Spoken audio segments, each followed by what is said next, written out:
Hello everyone. Right now we want to interpreting our final project. So the first one is we have Helminita, and the second me Grishan Henturi as a moderator, and the last one is Diana Florentina Nebaho. So the first interpreter is Helminita. Helminita, time is yours.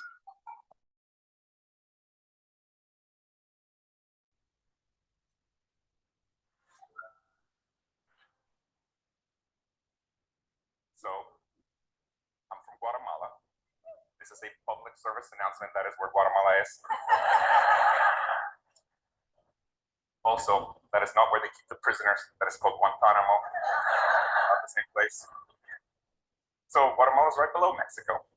And for the Americans in the audience, and let this sink in because it really applies in most ways. For the Americans in the audience, you can think of it as Mexico's Mexico. Just like the US doesn't want illegal immigration from Mexico, Mexico doesn't want illegal immigration from Guatemala. It's a smaller country. It's a poorer country. And, well, what can I tell you? It has much better Mexican food.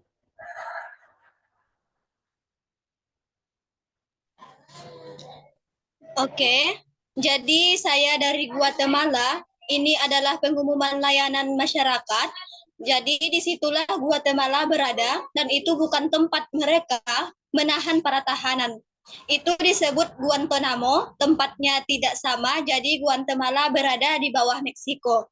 Dan bagi penonton Amerika, biarkan ini meresap karena ini berlaku dalam banyak hal. Bagi penonton Amerika, Anda dapat menganggapnya sebagai Meksikonya Meksiko, sama seperti Amerika yang tidak menginginkan imigrasi ilegal dari Meksiko. Meksiko juga tidak menginginkan imigrasi ilegal dari Guatemala.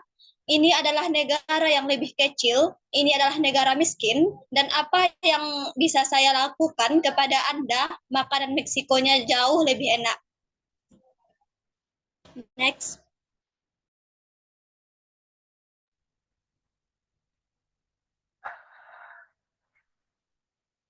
Guatemala is a very poor country.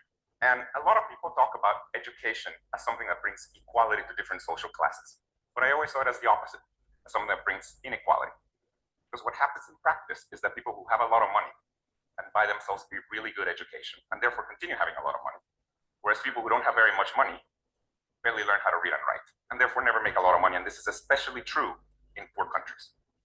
Now, I was fortunate that I received a rich person's education, even though I didn't grow up rich. And it's because I'm an only child. And my mother, who was a single mother, spent all of her resources on my education. And this allowed me to come to college to the US and eventually get a PhD in computer science. Now, because of all of this, about 10 years ago, I decided I wanted to do something that would give equal access to education to everyone. Oh, by the way, this is what I want to talk to you about today, giving equal access to education to everyone. At the time,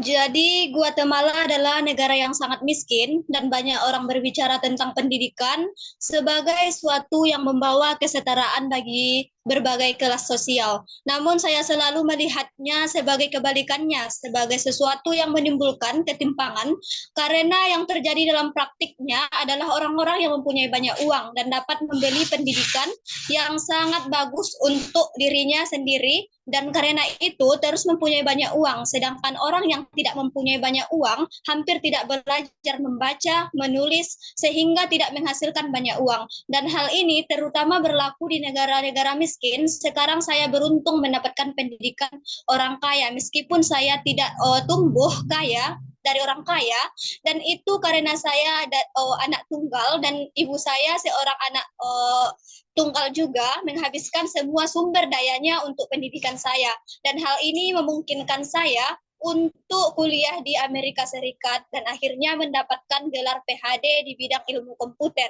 Karena semua ini sekitar 10 tahun yang saya memutuskan ingin melakukan sesuatu yang akan memberikan akses pendidikan yang setara kepada semua orang.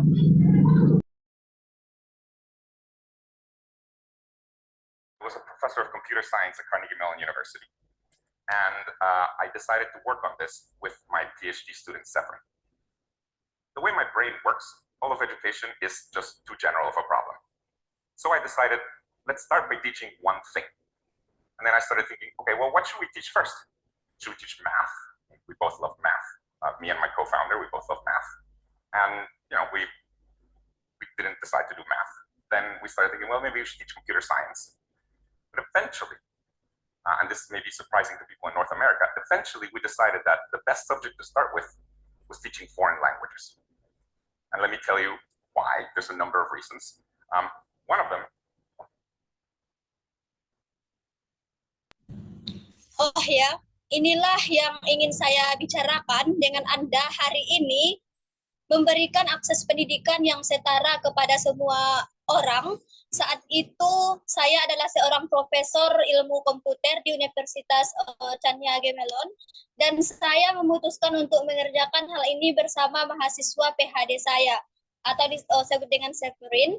Cara kerja otak saya, semua pendidikan adalah masalah selalu umum. Jadi saya memutuskan mari kita memulai dengan mengerjakan suatu hal dan kemudian saya mulai berpikir apakah yang kita ajarkan terlebih dahulu dan haruskah kita mengajar matematika.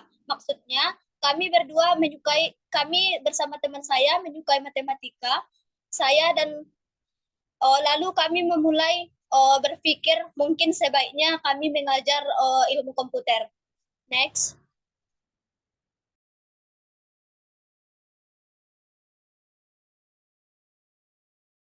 There's about 2 billion people in the world learning a foreign language, both in school and outside of schools. Most of these people, by the way, are learning English. About 80% of them are learning English.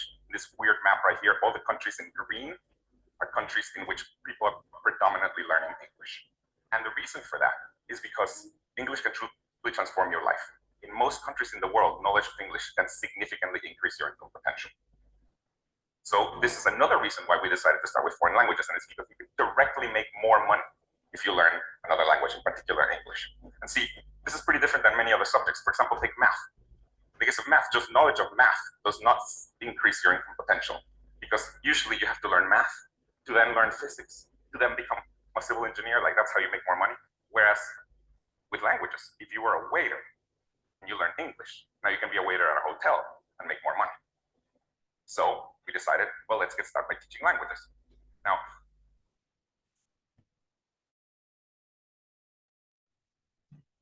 namun pada akhirnya, dan ini mungkin mengejutkan bagi orang-orang di Amerika Utara, kami memutuskan bahwa mata pelajaran terbaik untuk memulai adalah mengajar bahasa asing.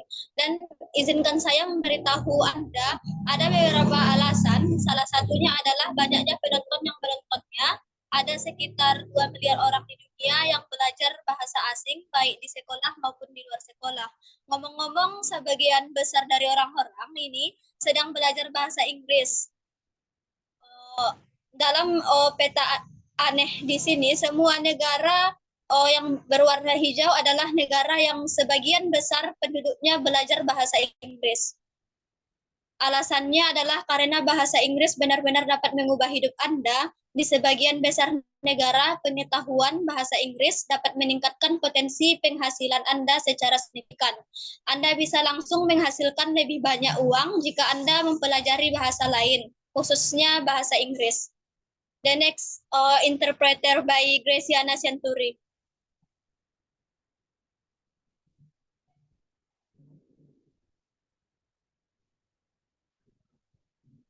to really reach a lot of people was using a mobile phone or a smartphone in particular. See, building schools all over the world is simply too expensive. On the other hand, most of the world's population already has access to a smartphone, and the trend is that that fraction is only going to increase. So we decided at the time that we would make a way to learn foreign languages on a mobile phone that was accessible to everyone. And then we called it Duolingo.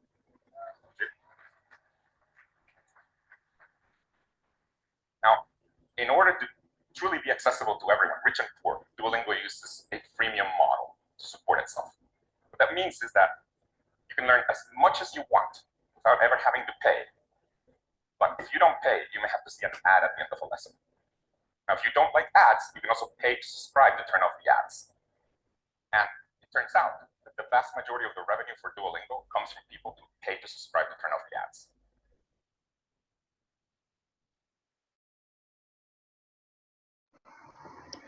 Sekarang kita juga yakin bahwa satu-satunya cara untuk mencapai banyak orang adalah dengan menggunakan ponsel atau khususnya smartphone. Karena membangun seluruh dunia itu terlalu mahal. Kebanyakan orang di dunia sudah memiliki akses ke smartphone dan kecenderungan menunjukkan bahwa fraksi itu hanya akan meningkat. Jadi, kami memutuskan pada saat itu untuk membuat cara belajar bahasa asing di ponsel yang dapat diakses oleh semua orang, dan kami menyebutnya Duolingo.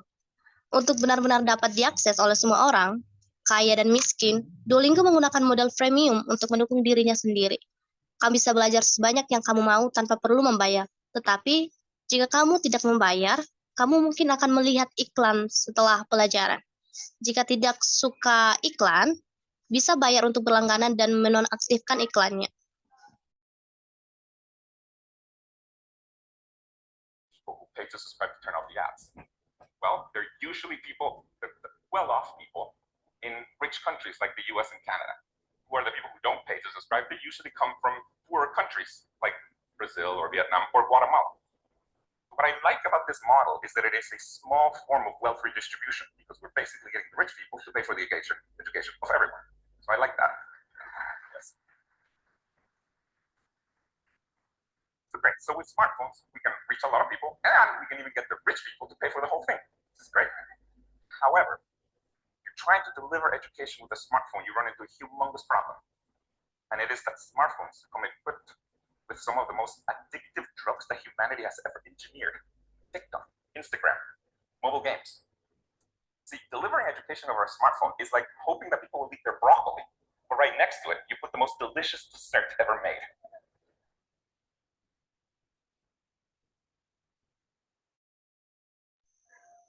Ternyata sebagian besar pendapatan Duolingo berasal dari orang-orang yang membayar untuk berlangganan dan menonaktifkan iklan. Orang-orang ini biasanya orang kaya di negara-negara kaya seperti Amerika Serikat dan Kanada. Sedangkan mereka yang tidak membayar biasanya berasal dari negara-negara miskin seperti Brazil, Vietnam, atau Guatemala. Yang saya suka dari model ini adalah bahwa ini merupakan bentuk kecil redistribusi kekayaan karena pada dasarnya orang kaya membayar untuk pendidikan semua orang. Dengan smartphone, kita bisa mencapai banyak orang. Bahkan kita bisa membuat orang kaya membayar semuanya. Itulah hal yang luar biasa. Namun, jika mencoba menyampaikan pendidikan dengan smartphone, kita menghadapi masalah besar karena smartphone dilengkapi dengan beberapa obat adiktif atau kecanduan yang pernah diciptakan oleh manusia seperti TikTok, Instagram, dan permainan seluler. Menyampaikan pendidikan melalui smartphone ibarat berharap orang akan makan brokoli, tetapi di sebelahnya akan ada hidangan pencuci mulut paling lezat yang pernah dibuat. Next. If you really want to deliver education to everyone, not only do you have to make it accessible, but also you have to make it so that people want to actually learn. And with Duolingo, we've been able to do this. And at the highest level, the way we've done this is by making broccoli taste like dessert. I'll say it another way. What we've done is that we've used the same psychological techniques that apps like Instagram, TikTok, or mobile games use to keep people engaged. But in this case, we use them to keep people engaged but with education. Let me give you some examples of these techniques. One of the most powerful ones is the notion of a streak. What a streak is just a counter that measures the number of days that you've used the product consecutively. You just take that number, you put it very prominently in your product, and then people come back every day. And the reason people come back every day is because, well, if they don't come back, that number resets to 0 and people don't want to lose their streak. It works.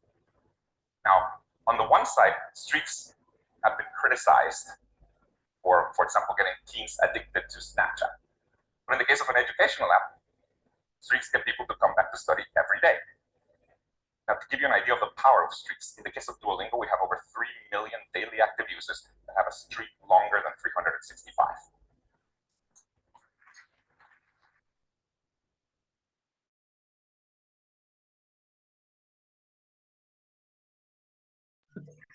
Jika benar-benar ingin menyampaikan pendidikan kepada semua orang, tidak hanya membuatnya dapat diakses, tapi juga membuatnya agar orang benar-benar ingin belajar. Dengan Duolingo, kita berhasil melakukannya dengan membuat brokoli terasa seperti hidangan pencuci mulut.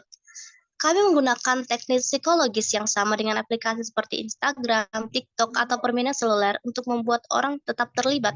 Tetapi dalam hal ini, kami menggunakannya untuk membuat orang terlibat dalam pendidikan.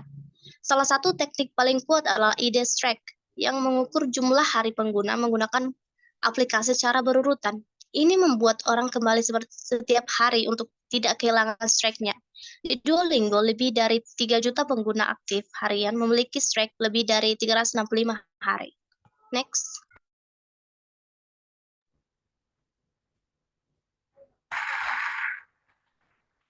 That means they haven't missed a day in the last year or longer. Now, fun fact about streaks. What country do you think has the longest average streaks for an educational app? It's Japan.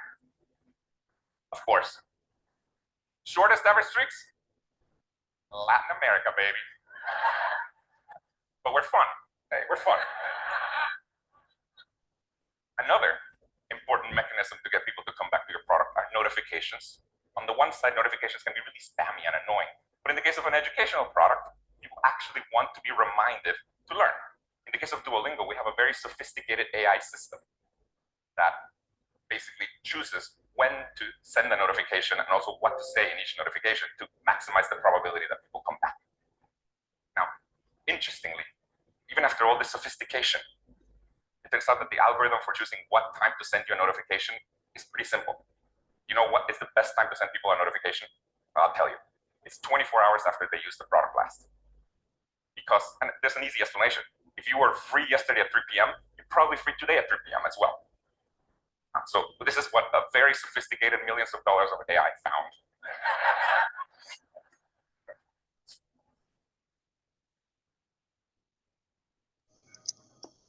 Itu berarti mereka tidak melewatkan satu hari pun dalam setahun atau lebih. Fakta menarik tentang strike, negara mana yang menurutmu memiliki strike rata-rata terpanjang untuk aplikasi pendidikan? Itu Jepang, tentu saja. Yang terpendek, Amerika Latin sayang. Tetapi kami menyenangkan mekanisme penting lainnya untuk membuat. Tapi mekanisme penting lainnya untuk membuat orang kembali ke produk adalah notifikasi. Notifikasi bisa mengganggu, tetapi dalam kasus produk pendidikan, orang-orang benar-benar ingin diingatkan untuk belajar. Di Duolingo, kami memiliki sistem AI yang sangat canggih yang memilih kapan mengirim notifikasi dan apa yang harus dikatakan dalam setiap notifikasi untuk memaksimalkan probabilitas bahwa orang akan kembali. Setelah semua kecanggihan ini, ternyata algoritma untuk memilih waktu pengiriman notifikasi cukup sederhana. Apa yang menurutmu waktu terbaik untuk mengirim notifikasi kepada orang? Aku akan memberitahu itu 24 jam setelah mereka terakhir menggunakan produk. Ada penjelasan mudah. Jika kamu bebas kemarin jam 3 pagi, kemungkinan besar kamu bebas hari ini jam 3 sore juga. Ini yang ditemukan oleh algoritma jutaan dolar. Lucu bukan? The next interpretation will be Diana Florentina.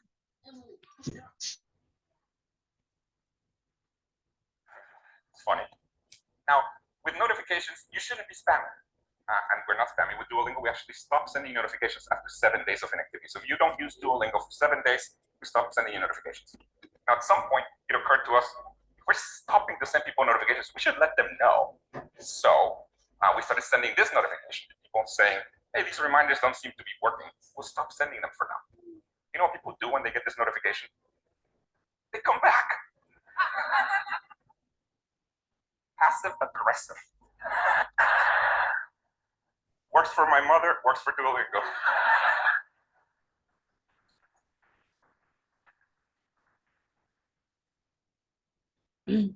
Baik, itu lucu. Sekarang, dengan pemberitahuan Anda tidak boleh melakukan spam, dan kami juga tidak akan melakukan spam. Dengan Duolingo, kami sebenarnya berhenti mengirimkan notifikasi setelah 7 hari tidak aktif. Jadi jika kalian tidak menggunakan Duolingo selama 7 hari, kami akan berhenti mengirimi kalian notifikasi. Sedangkan suatu saat terpikir oleh kami, jika kami berhenti untuk mengirimkan pemberitahuan kepada orang lain, kami harus memberitahu mereka. Jadi kami mulai mengirimkan pemberitahuan ini kepada orang-orang yang berkata, "Hai, pengingat ini sepertinya tidak berfungsi." Dan kami akan berhenti mengirimkannya untuk saat ini. Dan Anda tahu apa yang dilakukan orang-orang ketika mereka mendapatkan pemberitahuan ini? Mereka kembali pasif agresif. Bekerja untuk ibu saya, juga bekerja untuk Duolingo. Passive aggressive notifications are really good at getting people to come back because they feel like our green owl mascot has given up on them. So they come back. And speaking of our green owl mascot, by the way, because all our notifications come from our green owl mascot, and well, it's passive aggressive and also pretty pushy, this has given rise to a lot of memes on the internet that make fun of just the great lengths that he will go through to get you back to learn a language. Here's one of my favorite ones. This is a meme. It's one of my favorite ones.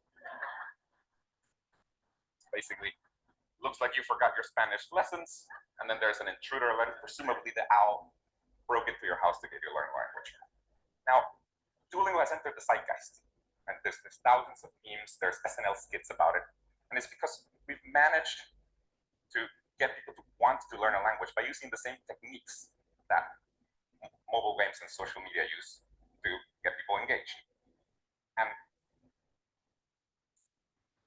notifikasi pasif agresif ini sangat efektif untuk membuat orang kembali karena mereka merasa bahwa maskot burung hantu hijau kami telah bergantung atau menyerah kepada mereka, sehingga mereka kembali dan berbicara tentang maskot ini karena semua notifikasi kami berasal darinya, dan ya, dia pasti agresif dan cukup keras kepala.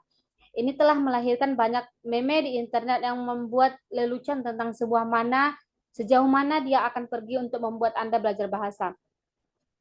Berikut ini merupakan salah satu meme favorit saya. Ini adalah meme salah satu yang paling saya sukai. Pada dasarnya, terlihat seperti Anda lupa pelajaran Spanyol Anda, dan kemudian ada peringatan intruder, kemudian burung hantu itu masuk ke rumah Anda untuk membuat Anda belajar bahasa. Sekarang Duolingo telah memasuki tren terkini, dan ada ribuan meme, ada sketsa SNL tentang itu, dan itu karena kami berhasil membuat orang ingin belajar bahasa dengan menggunakan teknik yang sama dengan permainan seluler dan media sosial untuk membuat orang terlibat. This is a really important point. Let me say this. I don't actually believe that there's a way to make an educational app be as engaging as something like TikTok or Instagram or multiple games. But the good news is that, and by the way, the reason I don't believe that is because ultimately you have to teach people something, and it's hard to compete with like cats and celebrities. But the good news is that I don't think you have to. See, here's the thing. When you're learning something, you get meaning out of it. Whereas when you're scrolling for 2 hours on Instagram, a lot of times afterwards, you feel like you just wasted your time. So I think it's actually okay if your educational product is only 80 or 90% as engaging as something like TikTok, because the other 10 or 20% will be provided by people's internal motivation. Though, of course, not much more than that. This is really a key point.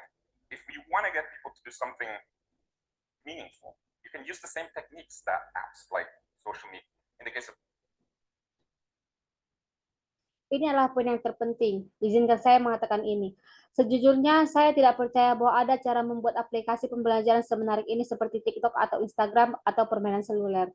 Tetapi berita baiknya adalah, dan alasan saya tidak percaya adalah karena pada akhirnya Anda harus mengajarkan sesuatu kepada orang lain dan sulit untuk bersaing dengannya, layaknya kucing dan selebriti. Tetapi berita baiknya adalah saya rasa Anda tidak perlu melakukannya. Lihat, intinya adalah ketika Anda belajar sesuatu, Anda mendapatkan makna dari itu. Sedangkan ketika Anda scrolling selama 2 jam di Instagram, Anda akan merasa seperti baru saja menyanyiakan waktu.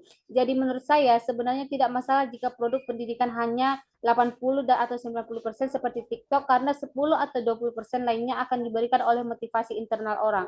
Meskipun tentu saja tidak jauh lebih dari itu, ini adalah poin kunci. Jika kita ingin membuat orang melakukan sesuatu yang bermakna, Anda dapat menggunakan teknik yang sama dengan aplikasi seperti media sosial untuk membuat orang melakukannya. Dan bahkan jika aplikasi Anda tidak menarik seperti aplikasi lainnya, Anda masih bisa mendapatkan ratusan juta orang menggunakan produk Anda.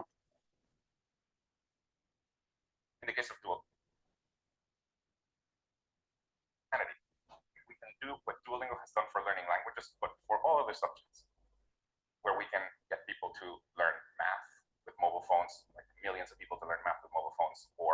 physics, or whatever. I hope for a future in which screen time is not a bad thing, in which we can deliver high quality education to everyone, rich or poor, using a mobile phone. But the single most important thing that I can end this talk with is a reminder. Please, pretty please, I beg you, do your language lessons today. Thank you very much. Dalam kasus Duolingo sebagai contohnya, ada lebih banyak orang yang belajar bahasa di Duolingo di Amerika Serikat daripada orang yang belajar bahasa di semua sekolah menengah di Amerika Serikat apabila digabungkan. Dan hal ini juga berlaku di sebagian besar negara di dunia. Harapan saya adalah, saya tahu kita bisa melakukannya, tetapi harapan saya adalah bahwa sebagai umat manusia, kita bisa melakukan hal yang sama seperti yang telah dilakukan oleh Duolingo untuk pembelajaran bahasa, juga untuk semua mata pelajaran lainnya, di mana kita dapat membuat orang belajar matematika dengan telepon seluler, seperti jutaan orang belajar matematika dengan telepon seluler, atau fisika, atau apapun. Saya berharap untuk masa depan di mana screen time bukanlah hal yang buruk, di mana kita dapat menyediakan pendidikan berkualitas tinggi untuk semua orang, kaya atau miskin, menggunakan telepon seluler. Tetapi hal paling penting yang dapat saya akhiri pembicaraan ini adalah pengingat untuk bahwa saya sangat memohon hari ini mulailah belajar bahasa. Terima kasih banyak.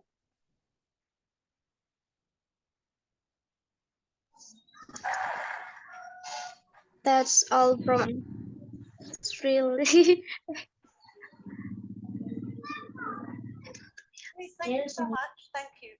I wonder if you can just say a little bit more about that last point, about how do you think that you can apply this type of thinking to other subjects? So you mentioned math, you mentioned things like that. How do you do that? Yeah, Luis, terima kasih banyak. Saya penasaran, jadi bisakah Anda sedikit lebih menjelaskan tentang poin terakhir itu, tentang bagaimana Anda dapat menerangkan jenis pemikiran ini ke mata pelajaran lain? Tadi Anda menyebutkan matematika dan hal-hal seperti itu. Bagaimana caranya? in particular,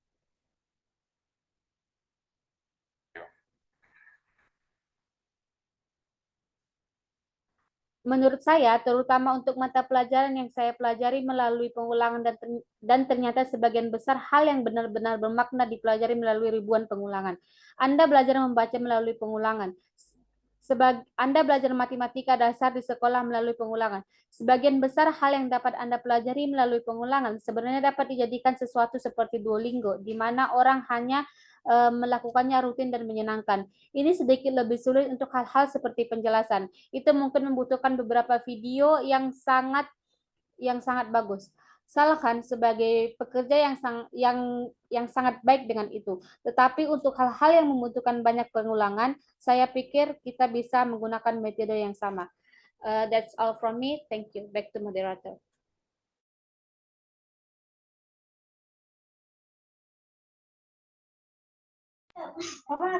That's all from our interpretation. We are really sorry for our mistake.